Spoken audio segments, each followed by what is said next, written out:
दोस्तों नमस्कार, मैं हूं विनीता यादव। लॉरेंस बिश्नोई को लेकर के बवाल इतना बढ़ गया है कि इस देश में नहीं बल्कि विदेशों में भी इस वक्त मोदी जी के लिए थू-थू होने वाली परिस्थितियां दिखाई दे रही हैं। बड़ा सवाल ये है कि मोदी जी के ऊपर इस वक्त एक देश से नहीं बल्कि अलग-अलग देशों से इल्जाम लग रहे हैं। कैसे ये स्थितियां सामने आ रही हैं, ये चिंता की बात है। जिस तरह से आप कल सुबह की चर्चा में भी देखेंगे 9 बजे कि वरिष्ठ पत्रकार राजीव जी के साथ हमने ये चर्चा की है, जिसमें कीनिया के पूर्व राष्ट्रपति इल्जाम लगाते हैं अडानी को लेकर। तो यहाँ पर लॉरेंस बिश्नोई वाले मामले में कनाडा के प्रधानमंत्री ट्रूडो जो हैं वो इल्जाम लगा रहे हैं मोदी जी पर। वो कह रहे हैं मुझ पर पर्सनल कमेंट किए गए और वो ये कह रहे हैं कि बिश्नोई लॉरेंस बिश्नोई जो है उसका ये पूरा जो नेक्सस बनाया गया है, इसको लेकर के उन्होंने ये कहा है कि ये सरकार के एजेंटों से उनका रिश्ता है। अब सवाल ये उठता है, अभी महज 2 दिन पहले की बात है और ये खबर आई थी सामने कि एनआईए ने ये रिपोर्ट जारी की है कि लॉरेंस बिश्नोई जो है उसके 700 शूटर्स हैं। ये खबर मैंने देखी, मैं खुद बहुत कई साल इन्वेस्टिगेशन कर चुकी हूँ रिपोर्ट्स पर। मैं खुद अपनी कई खबरें ऐसी कर चुकी हूँ। मुझे ये खबर देखकर है, नहीं कि रिपोर्ट को हम बड़ा सीरियसली लेते हैं हमेशा, लेकिन इस रिपोर्ट को देखकर मेरे मन में कई सवाल आए कि 700 शूटर है, एनआईए ये रिपोर्ट दे रही है। अभी मेरे जो सवाल है इस पर मैं हमारे साथ जो वरिष्ठ पत्रकार जुड़ने वाले हैं राजीव जी, उनसे चर्चा करूंगी कि 700 शूटर्स को लेकर के एनआईए इतने आराम से अभी तक बैठा है और ये इनपुट यहाँ पर दे रहा है। खैर, अब यहाँ पर लॉरेंस बिश्नोई के साम्राज्य को इतना बड़ा बड़ा करके दिखाया जा रहा है कि एक जेल में बैठा हुआ 32 साल का लड़का इतना बड़ा साम्राज्य चला रहा है, दाऊद से टक्कर ले रहा है, बड़े बड़े लोगों को शूट आउट करके मरवा रहा है और 50-50 हजार में गरीब गरीब लड़कों को पकड़ के उनके हाथ में हाईटेक गन दे रहा है। खैर, ऐसे इस साम्राज्य का रिश्ता किसी भी व्यक्ति से, सरकार में बैठे हुए व्यक्ति से होगा, इस बारे में कोई दो राय नहीं है। ये बिल्कुल लाजमी लगता है। वहीं पर अभी हाल ही में एक और रिपोर्ट आई है जिसमें यह है कि लॉरेंस बिश्नोई को लेकर के जेल के मामले पर गृह मंत्रालय से कुछ ऐसी चीजें हैं जो कि बीच में रुकावटें डाल रही हैं। खैर, ये खबर भी एक बड़े चैनल पर दिखाई गई। मेरे साथ राजीव जी जुड़ रहे हैं, उनके साथ इस चर्चा को आगे बढ़ाएंगे हम और ये बात करेंगे आगे। सर, ये बहुत बड़ी बात है जो कुछ हो रहा है। ये 32 साल का लड़का 20-20 साल के लड़कों को 50-50 हजार रुपए देकर किस तरह से बड़े बड़े लोगों को मरवाता है, खौफ पैदा करता है। खुद इसे लगता है किसी छपास की बीमारी है, ये खुद को पब्लिसिटी में लाना चाहता है, अपने आप को एक बड़ा डॉन दिखाने का इसने शायद कभी सपना देखा होगा जिसे ये पूरा कर रहा है, जिसके चलते कई लोगों को मार रहा है।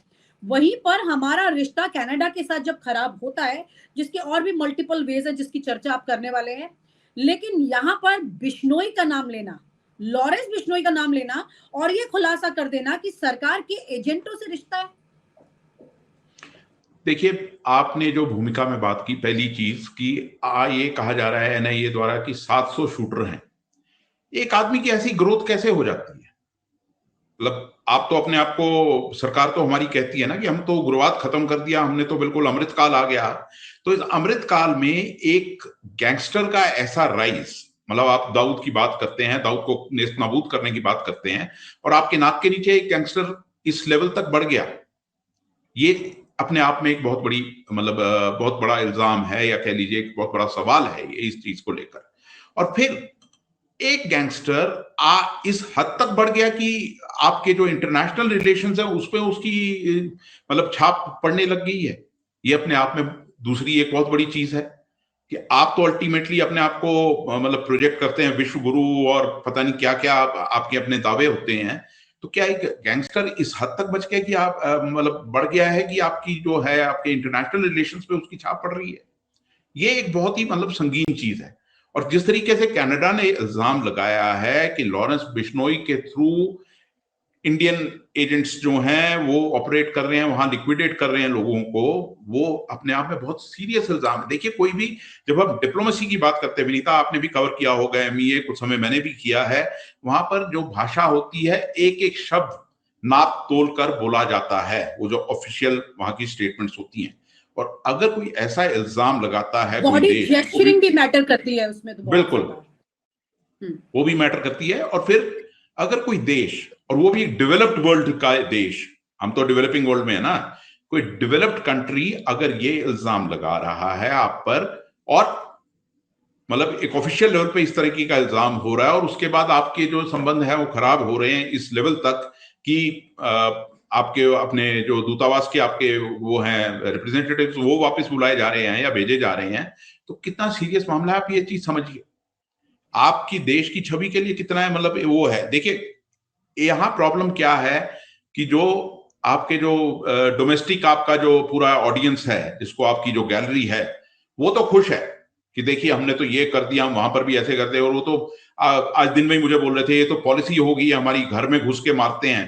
अरे इंटरनेशनल रिलेशंस, डिप्लोमेसी, ये एक अलग दुनिया होती है, ये वो तबका नहीं समझ सकता। और इसके रेपरकशंस क्या है इसको भी देखिए ना, क्योंकि देखिए ये सारा मामला जो है, खासतौर पे जब हमारे रिलेशंस की बात आ रही है, हरदीप सिंह निज्जर के मर्डर से लेकर है, उनका जो मर्डर हुआ था, अब उसको लेकर जो एलिगेशन ट्रूडो सरकार द्वारा लगाए गए और यहां से उसको नकारा गया, ठीक है, हमारे मतलब अपने उस पे कि नकारा गया, बिल्कुल एक आपका स्टैंड है। पर इसमें इंटरेस्टिंग एक तीसरा डायमेंशन जुड़ता है, वो था पन्नू का, जिनको मारने की कोशिश हुई, और वहां अमेरिका भी इन्वॉल्व हो जाता है। तो जहां अमेरिका इन्वॉल्व हो रहा है, अमेरिका इन्वेस्टिगेशंस को वॉच कर रहा है, और कनाडा से लेकर ये चीजें चल रही हैं, ये एक बहुत ही मतलब इंपॉर्टेंट चीज हो जाती है, बहुत सीरियस चीज हो जाती है। अब इसके साथ जुड़ती है हमारे अपने देश की पॉलिटिक्स। देखिए एक नजरिया, मतलब मेरा भी ये मानना है कि देखिए खालिस्तान जो है, जिसको कहा जाता है कि कैनेडियन सॉइल पे खालिस्तान को प्रमोट हो रहा है, मेरा ये मानना है कि इंडिया में खालिस्तान की ग्राउंड पे सपोर्ट जीरो है। इंडियन पंजाब में कोई खालिस्तान की कोई बात भी नहीं करना चाहता, और पंजाब का कोई भी व्यक्ति उस दौर में नहीं जाना चाहता जो काला दौर पंजाब ने देखा 77 से लेकर 95 तक, कोई उस दौर में नहीं जाना चाहता। से चीजों को कंट्रोल किया गया जो पिछले कुछ सालों में निकल के आ रही है भयंकर रूप से, तो कोई उस दौर में नहीं जाना चाहता। पर जिस तरीके की ये बातें हो रही हैं, इससे फिर वही खालिस्तान का नैरेटिव हमारी डोमेस्टिक पॉलिटिक्स में जिंदा हो रहा है। उस चीज को लेकर वहां कुछ सपोर्टर्स हैं, उनका खालिस्तान कहां बनेगा वो समझ सकते हैं, वो यहां पर नहीं है, यहां पर उनको कोई ग्राउंड सपोर्ट नहीं है, वो अपना खालिस्तान कहां बनाना चाहते हैं वो एक अलग चीज है। पर इसका देखिए, इसके पॉलिटिकल रेपरकशंस इंडिया में भी हैं, और ये मतलब मेरी तो अक्सर पंजाब में लोगों से बात होती रहती है ना, और उनमें कुछ प्लेयर्स वो भी हैं जो उस दौर के प्लेयर्स थे, 80s के दौर के जो प्लेयर्स थे। अब उनका भी ये मानना है कि देखिए इनकी तारे कहीं ना कहीं जो सरकार को अपने मुंह की खानी पड़ी थी किसान आंदोलन के दौरान, उससे जाकर जुड़ती हैं कि आपको एक पूरी कम्युनिटी को जिस तरीके से आप विलिफाई कर रहे हैं, किसानों को आपने खालिस्तानी कहा था क्योंकि पंजाब का किसान उस समय लीड ले रहा था उस किसान आंदोलन में, तो आप वो खालिस्तान का नैरेटिव जिंदा रखना चाहते भी हैं, कहीं ना कहीं वो आपके पॉलिटिकल इंटरेस्ट भी सर्व करता है। बट ये मामला जो है इस हद तक चला गया है, और फिर इसमें सफर कौन कर रहा है? जब भी हमारे रिश्ते खराब हो रहे हैं कनाडा के साथ, तो सफर कौन कर रहा है?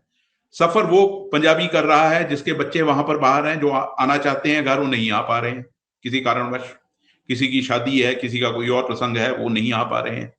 लोग कितने ही जाने को वहां तैयार बैठे हैं, जिन्होंने लोगों ने, अब हम सब ये जानते हैं कि पंजाब की हालत इस समय ये है कि कॉलेजेस में एडमिशन कम है, और ये जो आईलेट सेंटर हैं यहाँ पर ज्यादा है, जो लोग अपना विदेश जाने की तैयारी में है।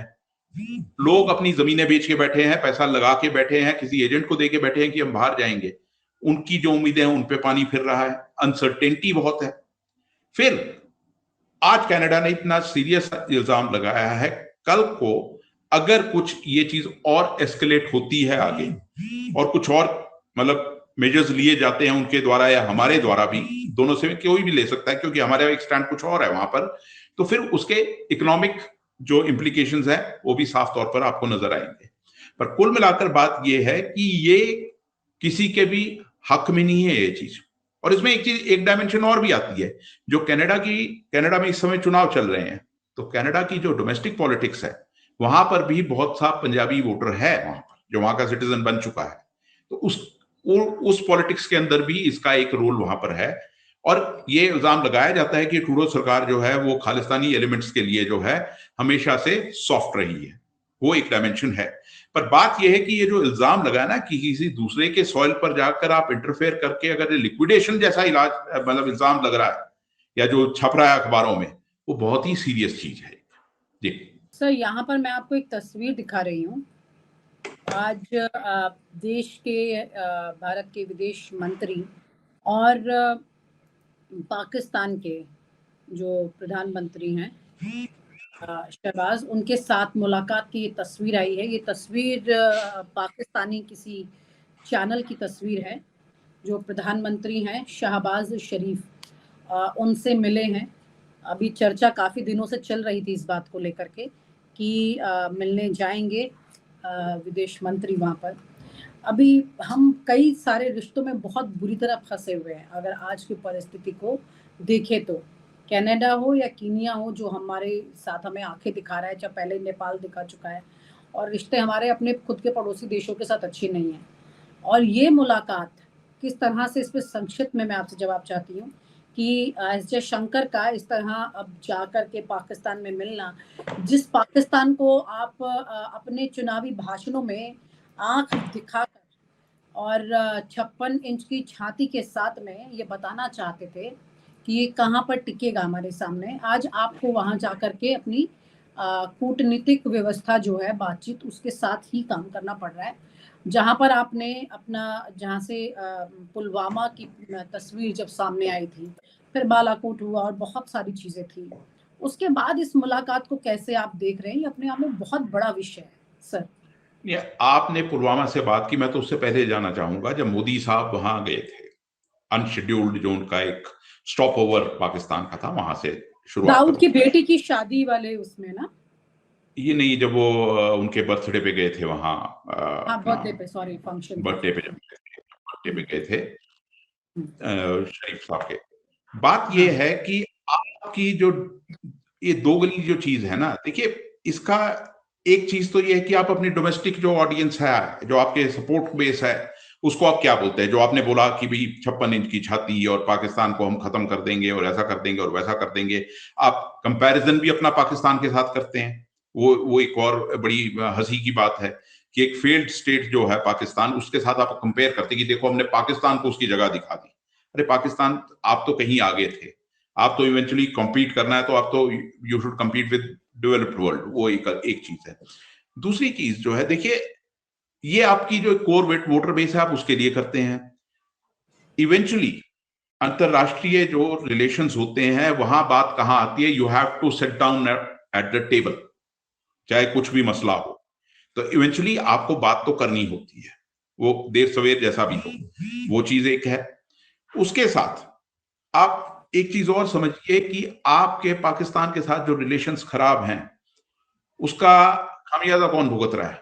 यहां पंजाब का आप जाके देखिए, अटारी बॉर्डर पे वहां की जो लेबर थी, जब से वहां से आपका जो ट्रेड बंद हुआ है जाना वहां से सामान, उस लेबर की क्या हालत हुई है वहां पर। और ऐसा नहीं है, इंडिया का सामान अभी भी पाकिस्तान जा रहा है, बट वो रूट हो रहा है वाया दुबई। जबकि पंजाब में एक बड़ी कॉमन सी यहां पर एक मांग है कि आप ये वाघा बॉर्डर खोलिए, अटारी बॉर्डर खोलिए, यहां से कम ट्रेड को चलने दीजिए लोगों को। और आप बात करें तो देखिए वही, अब आप अपने ऑडियंस के लिए कुछ बात करती हैं, अगर आप पंजाब में जाके देखिए तो उस पंजाब के पंजाबी को अपने पाकिस्तान वाले पंजाबी से कोई नाराजगी नहीं है उसको। उनका ये कहना है अगर जंग भी होती है तो पंजाबी इधर का मरे या उधर का मरे, मरता पंजाबी है। ये तमाम चीजें हैं। अब इसके बीच में, हाँ आप वहां गए हैं, अगर आप कुछ पॉजिटिव डिस्कशन कर रहे हैं तो अच्छी बात है। अगर भारत अपना बड़प्पन दिखाकर आज भी उन रिश्तों को अगर सुलझाने की बात करता है, बड़प्पन दिखाकर, तो अच्छी बात है। मोस्ट मतलब वेरी वेलकम स्टेप। हमको याद है वाजपेयी साहब के टाइम में जो मुशर्रफ के साथ समिट हुआ था, कितना हाइप उसमें जनरेट हुआ था और कितनी कोशिश थी। और ये एक समय तो ये माना भी जा रहा था कि वाजपेयी साहब शायद कोई सॉल्यूशन निकाल देंगे इंडिया पाकिस्तान के बीच में जो कॉन्फ्लिक्ट चल रहा है, कश्मीर का मसला भी चल रहा है। एक समय तो वो सोचा भी जा रहा था, तमाम लोग सोच रहे थे। हाँ, पर फिर कुछ हॉक्स थे जिन्होंने ऐसा नहीं होने दिया, चाहे इस तरफ से चाहे उस तरफ से। वो एक चीज है। पर बात यह है कि आप वहां जा रहे हैं, फिर पहले आप कहते हैं कि वहां सिर्फ वो ये शंघाई ग्रुप की मीटिंग है उसके लिए गए हैं, फिर मेरा कोई कि हमारी किसी कोई मुलाकात, बायलैटरल मुलाकात नहीं होगी, क्या ऐसी मुलाकात होती है, क्या डिस्कस होता है, ये सब फिर वही बात है कि अब सरकार क्या फीड करती है, क्या देती है, क्या छपता है, क्या होता है, वो बात है। जी जी, यानी कुल मिलाकर के अभी परिस्थितियां जो हैं वो तो फंसी हुई हैं, लेकिन कनाडा वाला जो मामला है और लॉरेंस बिश्नोई, ये जो 32 साल का लड़का है, इसका जो पूरा एक आतंक का साम्राज्य बनाने में टीवी चैनल से लेकर देश की एजेंसियां तक इसे एक बहुत बड़ा रूप दिखा रही हैं, भयंकर। ये अपने आप में सवाल उठा रहा है कि जो इससे कनाडा के पहले रोक रहा हूं मैं आपको, लॉरेंस बिश्नोई पहला नहीं है, इससे पहले अमृतपाल का केस भी आप देख लीजिए, हाँ, किस तरीके से उनका राइज था और क्या हुआ था इवेंचुअली। ये इस बहुत ही तरह गेम्स है चल रहे हाँ, ये मतलब जिस तरह से इनको टूल्स बनाया जा रहा है, ये टूल खुद ही हो चुके हैं, लेकिन ये सोच रहे हैं कि इनको एक बहुत बड़ी पब्लिसिटी मिल रही है और ये भटके हुए नौजवान हैं, जिनको ये खुद नहीं मालूम है कि वो किस दिशा में जा रहे हैं। लेकिन जो इन्हें यूज कर रहे हैं वो बहुत अच्छे से जानते हैं कि किस दिशा में जा रहे हैं और इनका इस्तेमाल कब तक है, ये भी वो अच्छे से जानते हैं। लेकिन समझना ये होगा कि इस देश की राजनीति में ऐसे इस तरह की टूल किट बनाना, इस तरह से इस्तेमाल करना कब तक चलेगा। और अब अंतर्राष्ट्रीय स्तर पर बकायदा इसमें फजीहत हो रही है, तब तो ये बड़ी चिंता का विषय है। बहुत बहुत शुक्रिया sir, thank you so much. और आप हमसे जुड़े रहने के लिए सब्सक्राइब करें YouTube पर, फॉलो करें Twitter पर और लाइक करें Facebook पर। और ज्यादा जानकारी के लिए आपको टाइप करना होगा सिर्फ न्यूज नशा।